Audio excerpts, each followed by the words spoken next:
ब्रह्मवैवर्त पुराण एवं पद्म पुराण के अनुसार तुलसी कौन थी, यह भी बताया गया कि तुलसी गोलोक धाम के वृंदा नामक गोपी थी और एक बार रास कीड़ा में कीड़ा करती हुई मूर्छित हो गई थी श्री राधा रानी के शाप से। वही तुलसी रूप में जन्म ली और भारत में पैदा हुई। और वो तुलसी के पिता का नाम था धर्मध्वज और माता का नाम माधवी था। और 100 बरस तक माधवी के गर्भ में रही और शुक्रवासरी कार्तिक पूर्णिमा के तिथि पर उनका जन्म हुआ। और सर्वांग सुंदरी थी और सबकी माना करने पर भी वन की ओर चल पड़ी तपस्या करने के लिए बद्रिका आश्रम। और बद्रिका आश्रम में घोर तपश्चर्या की। 5 स्थानों पर अग्नि बना करके और चारों तरफ विष में बैठकर तप करती थी। 20,000 बरस तक हल जल पर आश्रित रह करके 30,000 बरस केवल पत्तों को आहार करके और फिर 40,000 बरस वायु पी करके फिर 10,000 बरस निराहार रहकर तप की। और ब्रह्मा जी प्रकट हुए, ब्रह्मा जी से वरदान प्राप्त की।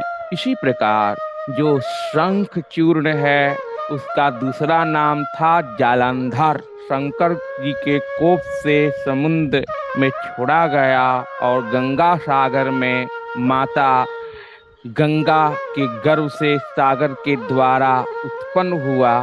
जैसे भौमासुर भूमि के पुत्र, उसका दूसरा नाम था नरकासुर, उसी प्रकार उसका 2 नाम था।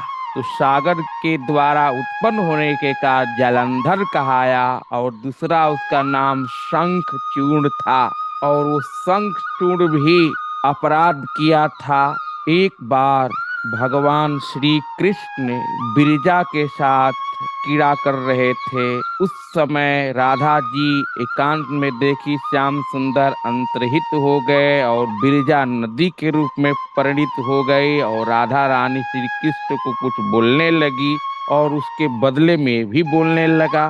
तो राधा रानी को क्रोध आया और उन्होंने शाप दिया कि जा, तुम दानवी योनि में जन्म लेगा।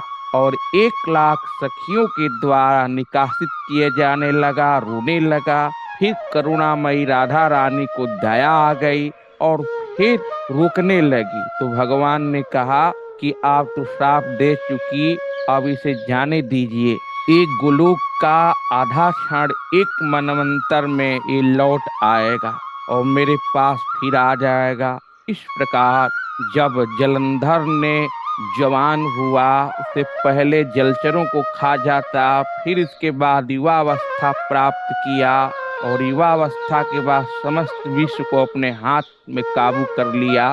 फिर इसके बाद भगवान शंकर से युद्ध किया और भगवान ने उसके साथ छल किया, उसके पति रूप में बन गए श्री हरि।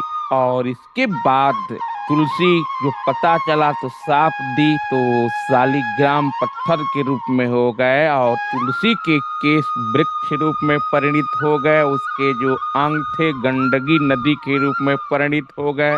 तो भगवान 4 महीने तक शयन करते हैं। हरिशयना एकादशी जो सावन भाद आश्विन और कार्तिक में उत्थान एकादशी के दिन जागृत होते हैं, जागते हैं।